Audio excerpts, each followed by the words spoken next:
Hello, I am Beyhan Karahan, a professor at the New York Institute of Technology, School of Architecture and Design.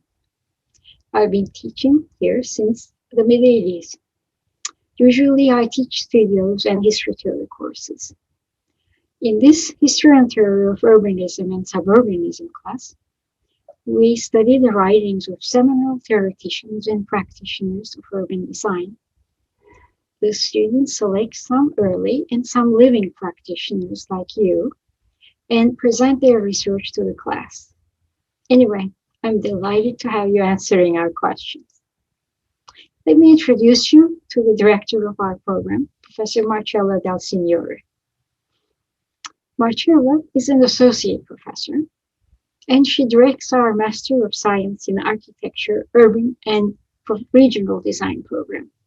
Her work focuses on the intersection of architecture and urbanism with technology in public and cultural realm.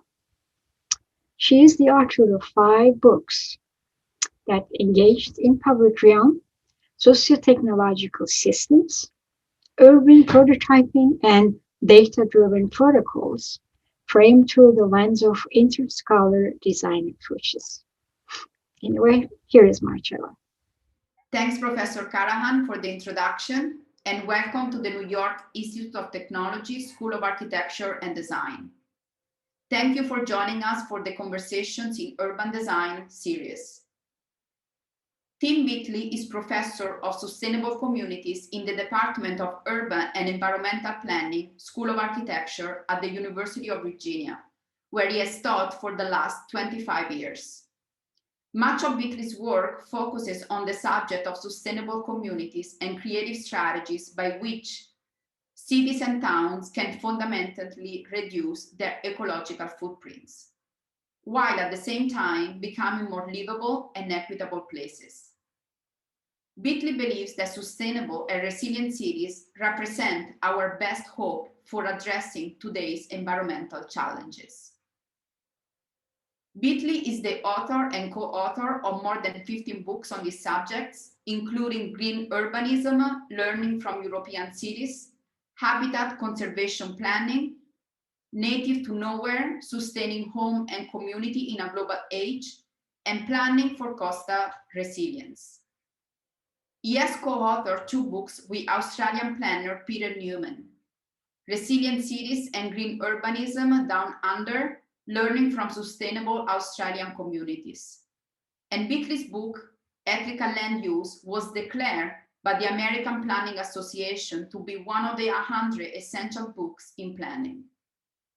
His most recent book is Bioflix Cities, Integrating Nature into Urban Design and Planning, which argues that cities can and must be designed to permit daily contact with the natural world.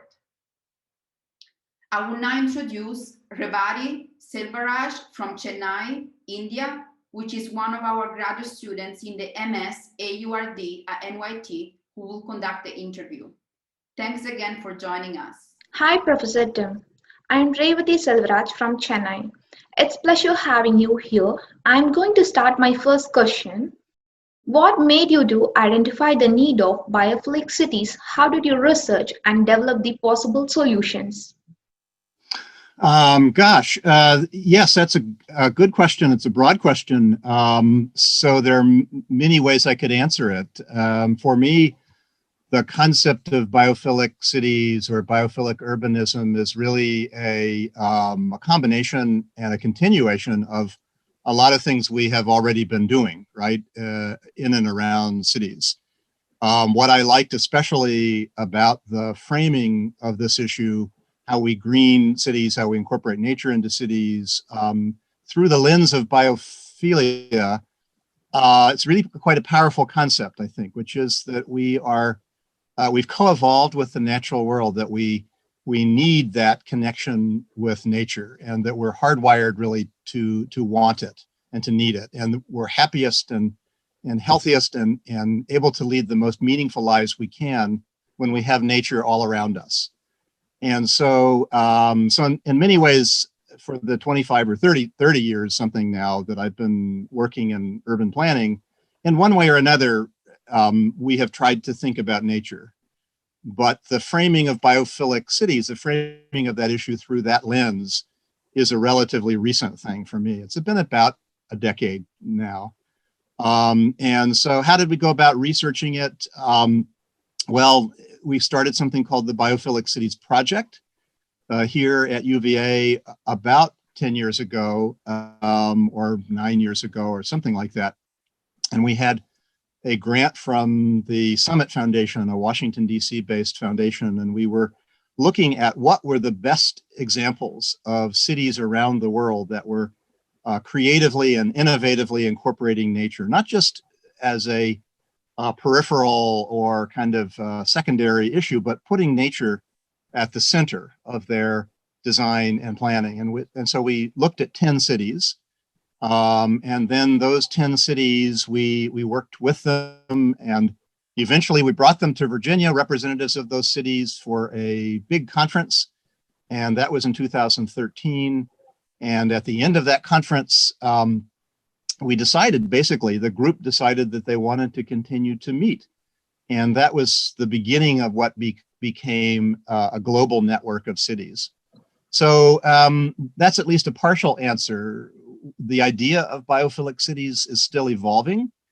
It means different things to different people. It means different things in different cities. What makes sense in New York will not be the same things that will make sense in Phoenix or Chennai or any other place for that matter. But each city will have its own opportunities to incorporate the natural world into its design and planning. And so that's what we emphasize, that each city can be very ambitious and can reorient everything that they do so that nature is at the core.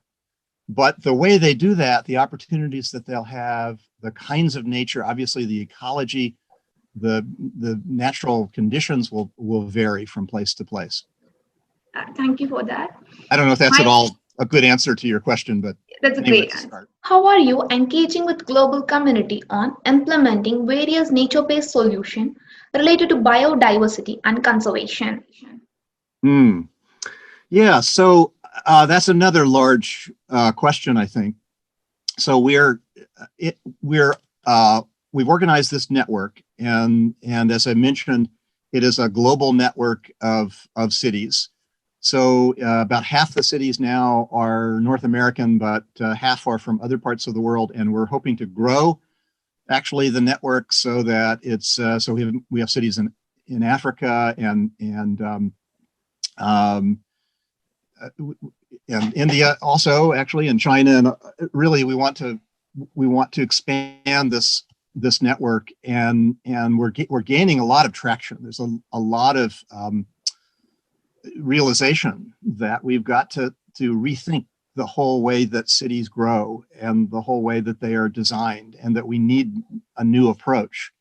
And you mentioned nature-based solutions in your question, and that's relatively new language, right? That's especially in European cities. They talk a lot now about nature-based solutions. And so there's a growing importance, a growing recognition of how nature can help us address so many problems. So in our network, the ways that we're advancing this agenda are we're getting these cities together. They collaborate, they communicate. We have monthly partner city calls with presentations and sharing of information, sharing of good practice. They're learning from each other. And even though the conditions will be different in one place versus another, they are still able to learn a lot.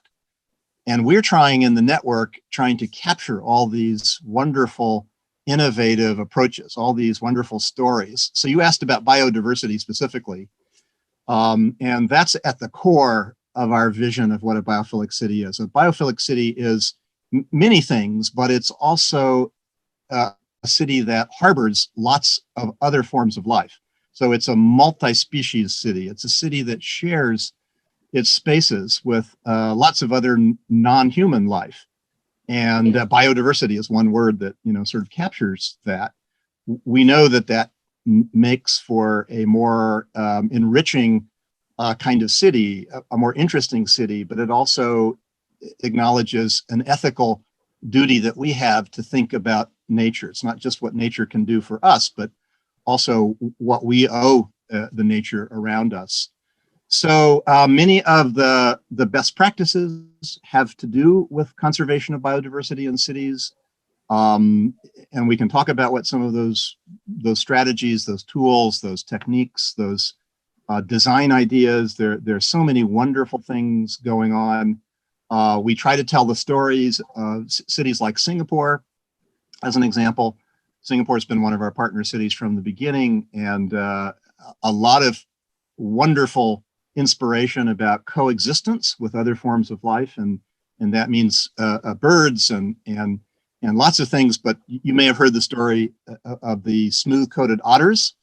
There are about 80 otters that have returned to the city, and residents love the otters and look for them, but it's all kinds of biodiversity. It takes many different forms. Yes. And Singapore's done this wonderful marine, one of the cities that has done the most to understand the marine biodiversity around it. It's essentially an island, but it has, this wonderful marine context that's so important.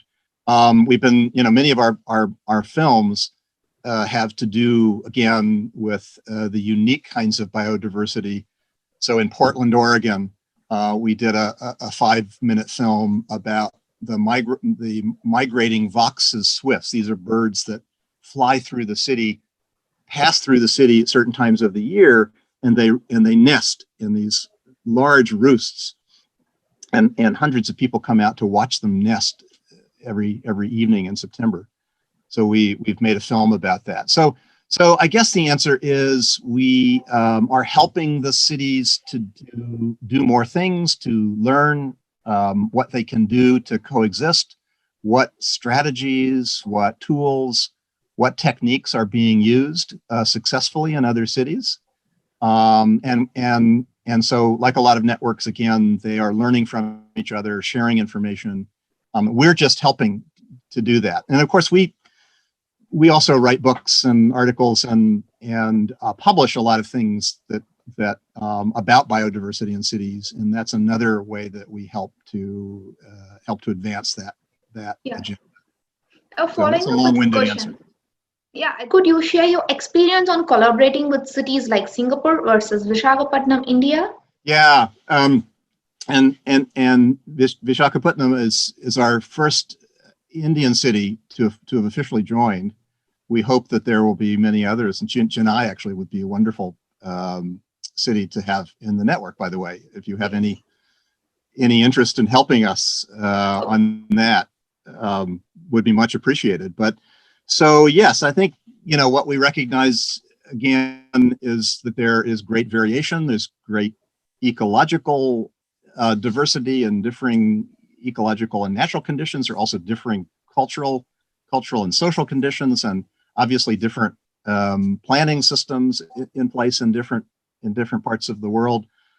Singapore is a relatively wealthy city, and it's frequently said that, okay, well, that's great that Singapore can do all these wonderful things and build these wonderful biophilic buildings that we all love, but they are they are a very relatively wealthy, relatively small city-state with a lot of wealth and capability and resources, and you can say that the things that they do may not work or may not be possible in other cities.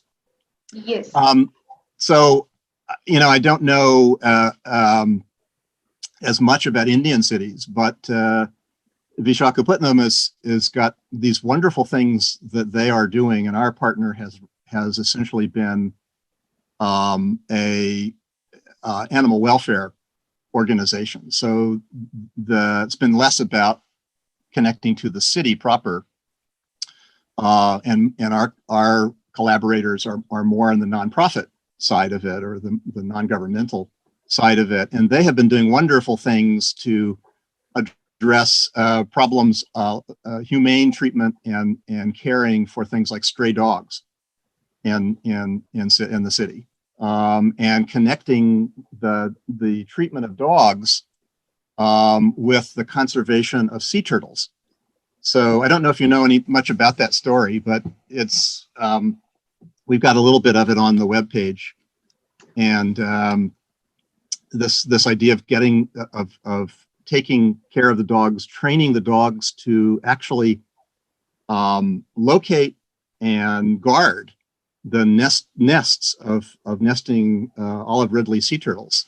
So it's a wonderful sort of way of connecting multiple agendas in a city, where it may not be possible to do all of the things that a place like Singapore is doing. Yes. So every city will have its own abilities, and nature can still be at the core, at the center, and can be a primary focus. But again, it can happen, and it can take place, in different ways. It can express itself in different ways, and again, the challenges, opportunities, everything will be a little bit different from place to place. It's good to know about that. I would like to ask you what you think. What I don't know if you've been to Singapore, But I have or like even a Vishakhapatnam. I don't know if you know that city at all. yeah, that's I know about that. It's a great place. It has a lot of capacity to implement the Bioflix ideas into the city. I've been following up your website, and then I have I will get few mails from your website regarding the Right. lectures and everything. I'm following up with that. Oh, good. In 21st century urban design, we are facing two major challenges: mass urbanization and climate change. How can the architect and urban designer muster and give possible solution to these problems? Yes. So obviously those things are connected, and so I just said a little earlier that we believe very much that we need a different model of urbanization, a different model of cities and city growing, city development, city design. And we think that the biophilic concept and vision is really not the only vision. We're not so presumptuous as to say that everyone needs to embrace it, but we believe that it has a lot of benefits and virtues.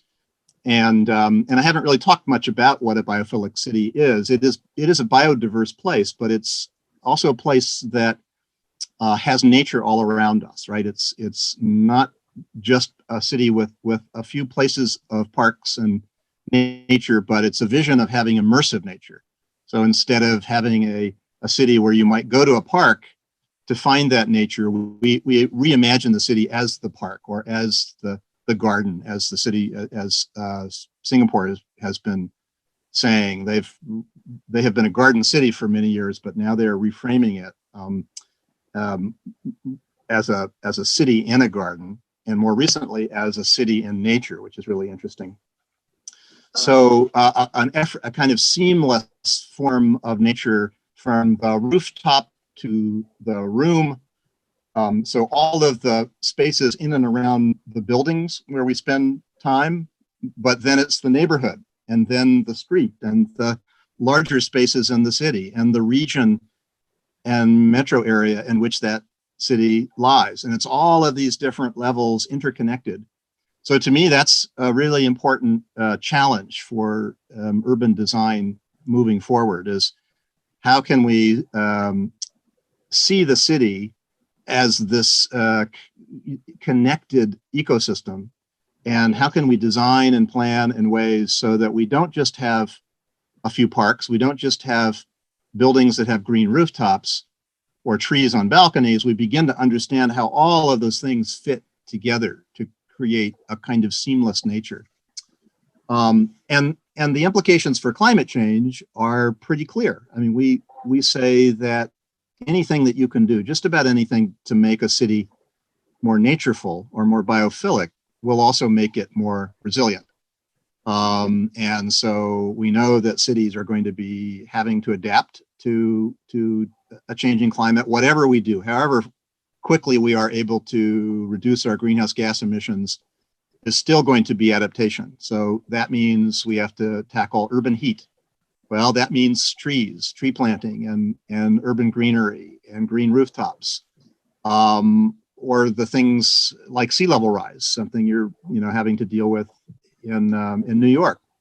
Already wonderful examples of how you can create shoreline parks that are also floodable, or also can adapt or can be resilient in the face of climate change. And then so many ways that urban designers and planners can help to design places that profoundly reduce the amount of greenhouse gas emitted, right? So we definitely need to do work in every way we can to reduce the dependence on cars. We're already doing a lot of that during the pandemic, right? Getting people outside, expanding bicycle infrastructure and pedestrian infrastructure. But we've got to do all these things to reduce do what we can to reduce the greenhouse gas emissions. So we're doing multiple things at once, and we think that designing a biophilic city will really advance all of those agendas at once. Not perfectly, but anything we can do, again, to incorporate nature into the city will have positive effects. It'll help us adapt, but it will also reduce the energy consumption of buildings. It will help us cool cities. It will help us create environments where people want to walk and bicycle and be outside and not want to maybe drive cars so much. So it's all interconnected, and so I think climate change, as daunting a challenge as it is, will help us it'll carry along. It'll actually help to advance this new vision of green and biophilic cities. How do science and technology plays a major role in bioflix cities, and also how can we bridge the gap between science and design? How can we build a prototype for the livable cities with zero carbon emission? Yeah, so I think the latter part of your question is going back to all of those many design elements that can create livable places with a tiny little bit of carbon emitted and a tiny little bit of energy consumed. And we don't need to wait for a lot of new technology, I would say. We have a lot of it. We have everything we need, really. We know we can design homes. We know the passive house standards. We know, look at the Living Building Challenge. I don't know if that's something you've been looking at all, but we're big fans of their work, and we've been collaborating with them. So you can design living spaces and office spaces, that are net energy, net zero energy, net zero water, building materials sourced locally, those that are not, Forest Stewardship Council certified wood. And we know we can do all these things, and at the same time we can create these delightful places to live and work. And all of the evidence suggests that we are happier, when we have nature around us, when we have that natural daylight, when we have interior spaces that aren't off-gassing, terrible things. We know the benefits of all of that. So healthy zero carbon neutral futures are very possible. And so your question about science and technology, to go back to the Living Building Challenge, I think that's a good example of how science has informed our design ideas. So this notion of a certified living building, there's a lot of science that goes into both understanding human reactions to that environment. We know that the science is pretty clear from public health and medicine and other disciplines that the health benefits of living in that green, that biophilic building are considerable. We know there's a lot of science that goes in, science and technology that go into all the elements that allow that building to achieve something like net zero water or net zero energy. Photovoltaics, you know, if we talk about renewable energy technology, prices have been coming down, efficiency's going up. We can design the roof. Take, for example, the Bullitt Center in Seattle, one of the first living building certified buildings and one of the best, I think. The building, the rooftop sized in a way so that it can accommodate sufficient photovoltaics to produce the power necessary to power that building over the course of a year, you know, a net zero, grid connected net zero energy standard. So, so technology and science are very important, and they have to inform everything that we do as designers and planners. But again, I would say on the technology end, we don't need to wait because the technology is here, and we need to move rapidly towards phasing out fossil fuels and you know, dramatically reducing our greenhouse gas emissions. So I don't know if that's answering your question there. The technology question is interesting because we have so many, you know, we're right on the cusp of so much new technology. The idea of the smart city, all of the sensoring technologies that we have are really interesting to think about. And the idea that we might actually be able to optimize a lot of the infrastructure in a city, whether that's traffic flow or distribution of energy on a connected smart grid, that we can optimize those systems that help us to get to that zero energy or that carbon neutral city, but that also could help foster connections to nature. That's one of the really interesting questions. So we already are using sensoring technology to find out when that green roof or that green element needs to be watered, for example, or is under some kind of stress. So we're trying to think about what the smart city technologies, and it's robotics, and you know, the role of things like drones and drone delivery and artificial intelligence, you know, more generally, and all kinds of things that are going to shape future cities.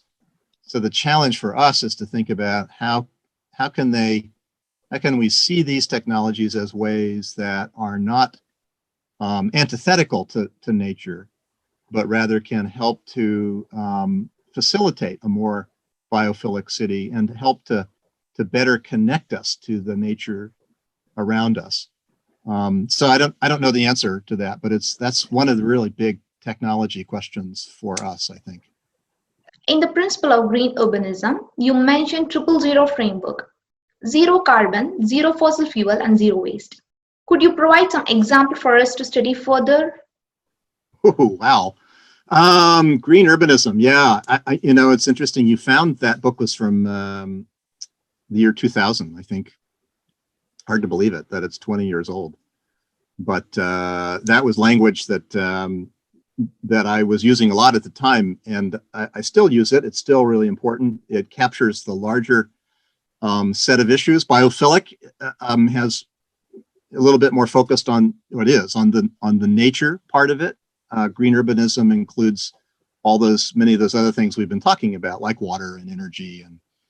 And but yeah, I think the examples are the current or contemporary examples are ones that are more like the if we're talking at a building scale, more like the living building challenge idea. So that's essentially what that is: net zero energy, net zero carbon, net zero, you know, a lot of things. Thinking at it more at a city scale is a little bit, in some ways, a little bit more difficult. And the examples are only partial at this point, but we have examples like Copenhagen in Denmark that is famously declared that it's going to be, the first carbon neutral capital city in the world. And we can talk about that. They're doing many things to try to bring that about. They have a district heating and cooling system, and they're shifting to renewables, and most impressively, they've invested pretty heavily in bicycles and bicycle mobility. So 60% of the trips made in that city are made now on bicycles, one of the best bicycle cities in the world. That's really helps you to get to that zero carbon or that zero energy outcome or endpoint. There are other cities, other city examples like Vancouver, British Columbia, that's set the goal of being the greenest city in the world, and has set similar kinds of targets as well. Many of the cities in our Bioflix Cities network have set very impressive targets for greenhouse gas emission reductions, and also shifting towards 100% renewable energy. So that's getting close to what you're asking about, I think. Yes. Yeah. So there are lots of good examples, but they're all kind of partial examples at this point. The concept of bioflix cities gives solution to all the global issues. How do these bioflix cities impact social, economic, and political structure of the city? So it's definitely, these things are interactive, right? So a biophilic city is a function of those social, political, and economic systems or structure. And it also is a feedback. So that having that profoundly natureful city affects all of those other things as well. So it's good to sort of understand it as a system itself, right? So it's a system of systems. So we know, for example, a lot of evidence, really interesting evidence, that the greener, the more you have nature around us in our lives, the more likely we are to be generous people. So there's a lot of evidence coming out of psychology and economics even. We're more likely to be generous. We're more likely to engage in pro-social behavior when we have nature around us. We're more likely to be cooperative, some studies show, more likely to be creative. So I think that the investments in nature help create the context for us to be better human beings. And so that then feeds back to all of these social, economic, and political dynamics that exist in a city. If you have more generous people, that will have a huge impact in terms of how much we, express that in the political realm, and how much we, at least my hope anyway, that we will begin to deeply care about other people and the plight of other people, the plight of animals, and so there'll be those kinds of positive effects. Yes. But it's true that it works the other way, and I think that's more what you're asking about. So can we create a truly biophilic city unless we also confront the political system that exists in a place? And I'd be curious to know about Chennai, and whether, what you think about the political system there. But it takes some forward-looking leadership. When you look at some of the best cities so far, it's usually there's a progressive mayor, or there are leaders who have already sort of understood how important it is to incorporate nature. They don't need convincing necessarily, but it may be that we need political parties, and we need to think about how we educate the public. We definitely do. We definitely need to sort of think about all the ways that we could generate the public and popular support that would support the elected officials or elect people who would then support these very progressive biophilic design and planning ideas. We haven't figured this out exactly, but it's definitely true that the political system and the political ecology of a place has an influence on how easy or hard it is to adopt biophilic design ideas. So as an example, we have a few of our cities. Washington, D.C. is now a partner city. And one of the ways that happened was because of a local group that formed, a grassroots citizens group called Biophilic DC.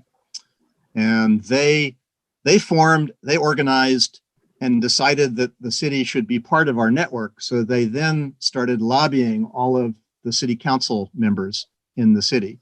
So the whole politics changed a little bit. So it wasn't just that some mayor or some council person decided they really liked the idea of biophilic cities. It was because there were all these people showing up at their door and telling them, and, educating them about what it means to have nature around and the importance of a city being in the network. And so there's a strong case, I guess, to be made that we've got to think about the grassroots, the bottom-up movement, the idea that we develop literacy and a basic understanding, connecting to nature at the level of a family or a neighborhood. And those things will help feed into and change the political and social context of that city. Yeah. I don't know, that's kind of roundabout. The economics part of it is an interesting one, and we could talk about that as well. We know that there are strong economic rationales, strong economic arguments for investing in nature. And it's one way to really build the economy of a place. And so, again, it is the investments in nature will depend on a strong argument in favor, strong argument from the economic argument or from the economic rationale, but it also works the other way. So once you invest in that nature, there are all these economic benefits. For example, we have a colleague, a guy named Bill Browning, who has written a study about the economics of biophilia and does the sort of back of the envelope calculation, actually for New York City. And all of the economic value of all of the services provided by nature. And it's everything from, what does it mean for crime reduction? What does it mean for kids in daylit schools and in green schools, more effective learning, which has, an economic benefit, better test scores, all these things that translate then into economic effects, positive economic benefits. And it's pretty powerful when you start adding it up. It's billions of dollars of value. And so a lot to be said for building your local economy around investments in nature, I guess. How does a biophilic concept get implemented in hot climate condition? And what are the different measures to be taken for the different climate condition? Yeah, it goes back to the point I made earlier that every city will be different. Every city has a different sort of natural context, different climate, different, and what works in a climate like New York, or even where I am in Virginia, would not be things that would make sense in an arid, hot climate like Phoenix, for example, a desert, essentially. So Phoenix actually is the best example for us because it's in our network. We've had some discussions with other arid cities, and of course, Singapore is a hot. There are certainly lots of examples from tropical contexts or semi-tropical environments. But Phoenix is a good example. There, it doesn't make a lot of sense to be installing conventional green rooftops.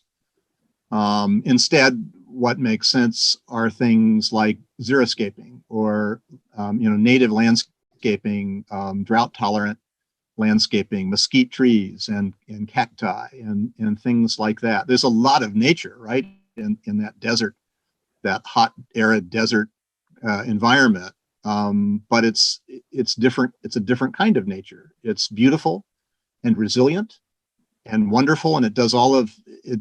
It delivers the same benefits for us, but it means that you've got to be place sensitive. You've got to be thinking about what makes sense in that particular setting. Just to circle back to tropical, I mean, in the case of an example like Singapore, it's really interesting that they're advantaged in a sense because almost anything grows, right? So it's easy to imagine buildings like the Park Royal Hotel, which is this image of multiple layers of terraced sky gardens and sky parks.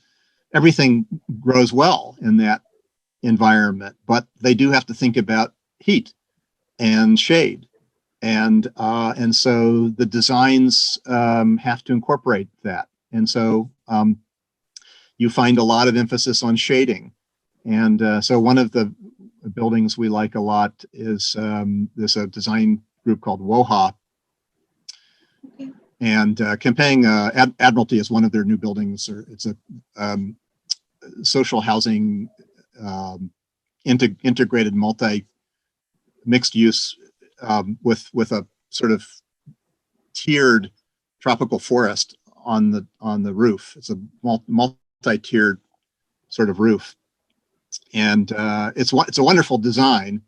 The ground level is a plaza, is a public plaza, so that's different than what would be designed in Europe, for example. The kind of European open plaza doesn't make a lot of sense in a tropical setting where you want to be shaded and cool, and where you want to take advantage of breezes and do all this. So the design elements are quite different. It's a very successful building in Singapore, very popular, very pleasant to be in this public space with essentially 4 or 5 stories of a building above you.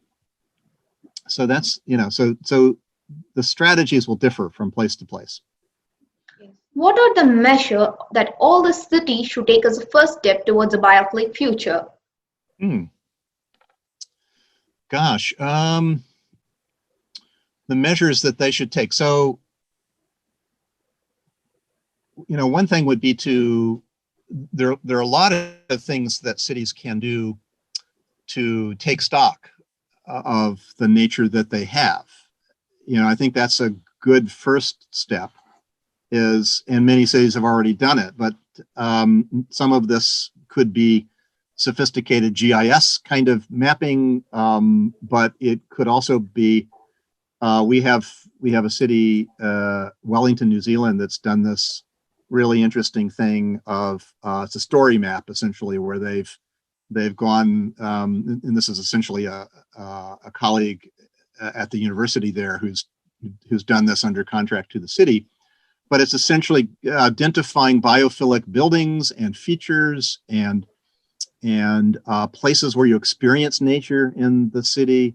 So I think one first step would be to take stock, and it could be, again, as simple and unsophisticated. That's not quite the way to say it, but something as that doesn't involve a lot of cost. It's a sort of neighborhood assessment of the biophilic elements that you have nearby, and but it could be quite sophisticated as well. But just sort of understanding what is the nature, what's the special nature that we have here. And we have colleagues in Chicago who have set up camera traps, systems of sort of trying to understand what's the wildlife that's moving through the city. And it's a wonderful education. It's something called Chicago Wildlife Watch. And so it's a wonderful way of engaging the public as well. So it's an educational thing also. So I think there are a lot of things that would fall into that category of trying to assess or understand what is the nature that we already have. And then many of our cities begin to take steps by incorporating a reference to biophilic cities into some of their documents. So Pittsburgh's climate change plan has a part of it that references biophilic cities. So beginning to sort of work nature into the planning, into the plans and planning documents of that city. I think there are lots of examples of little things that you could do to start if you want to start to take steps to make your city more biophilic. And it's things like installing butterfly gardens. And we have a wonderful story of one of our cities, St. Louis, and the mayor there decided, he set a goal of getting the city, getting the residents actually to plant a certain number of butterfly gardens. And these are gardens, some of them are at schools, but a lot of them are just in backyards and around homes. And they met their goal. They more than met their goal. They exceeded their goal. And they now have hundreds of these butterfly gardens. It's partly a response to it's called Milkweeds for Monarchs. So it's specifically about how to address the monarch butterfly decline. So planting things, and doing things at a kind of neighborhood level, pilot programs can make a huge difference and can shape the agenda. If a city can rethink a street as a green street, or do something that shows the power of nature in a built environment. Mayor Daley in Chicago, long time ago, decided to install a green roof on the rooftop of City Hall. That was a pretty dramatic example. Got a lot of attention and had an educational function as well. So I think there's so many ways that a city can start, and just engaging people in a discussion about nature, and that can happen in really creative ways. And it can happen by capturing the really important stories, family stories that connect to things like trees in a neighborhood. So I think there are a lot of those ways that you could start. You don't have to prepare a city-wide, wonderful, detailed, biophilic cities plan. There are just a lot of small and intermediate steps that you could be taking in a city. What's your typical day and what gives you inspiration for your research? Wow.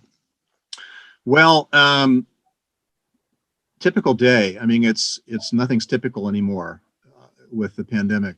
I'm actually in my office at the moment, but I do a lot of things at home, and we spend a lot of time, too much time on Zoom, right? And I teach all my classes online. So a typical day has a lot of this kind of thing in it.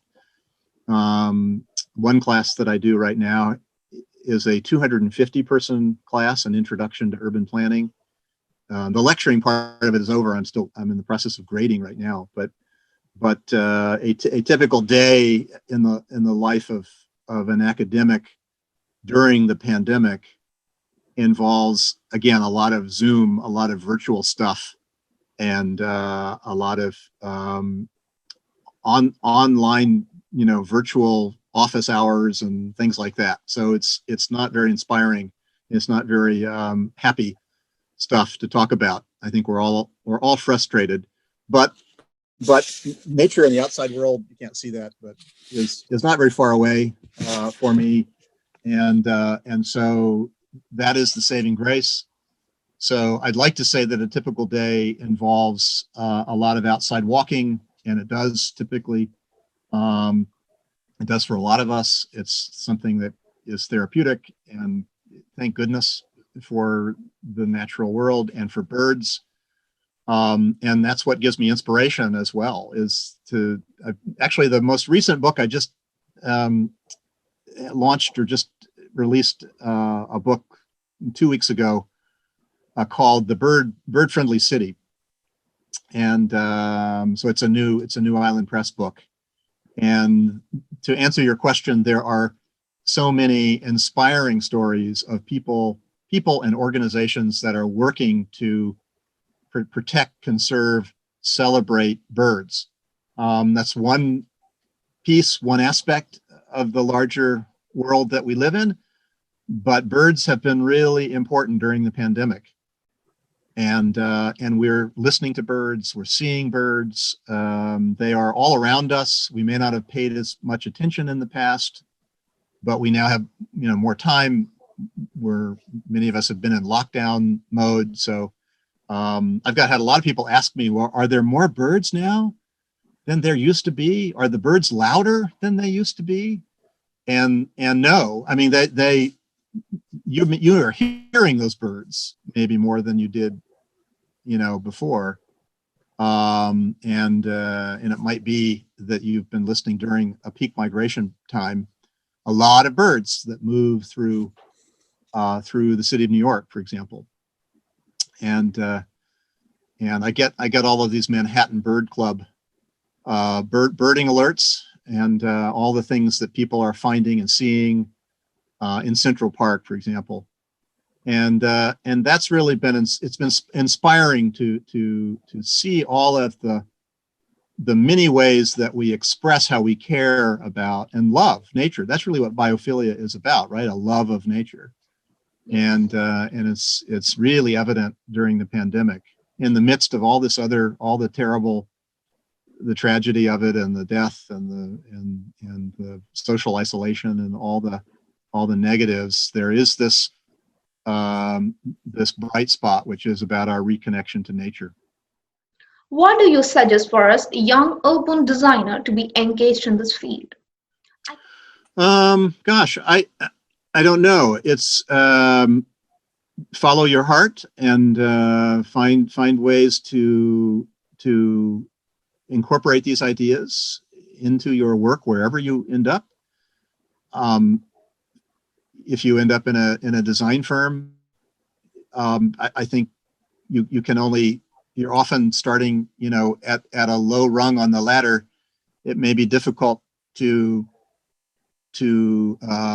have much influence, but keep at it, and keep expressing your opinion, your voice, Yes. about how important it is to think about things you've asked me about, biodiversity and climate change, and I'm still amazed at how many, if we're talking about architecture, how much I see in the way of design work that is so disconnected from nature, it seems like, and so antithetical to this vision of caring for and connecting to the natural world. I think birds would be a good example of this. If you're an architect, you're talking about urban design, so you may be skirting, kind of building scale, neighborhood scale, city scale. I'm not sure, but stand up for birds, for example.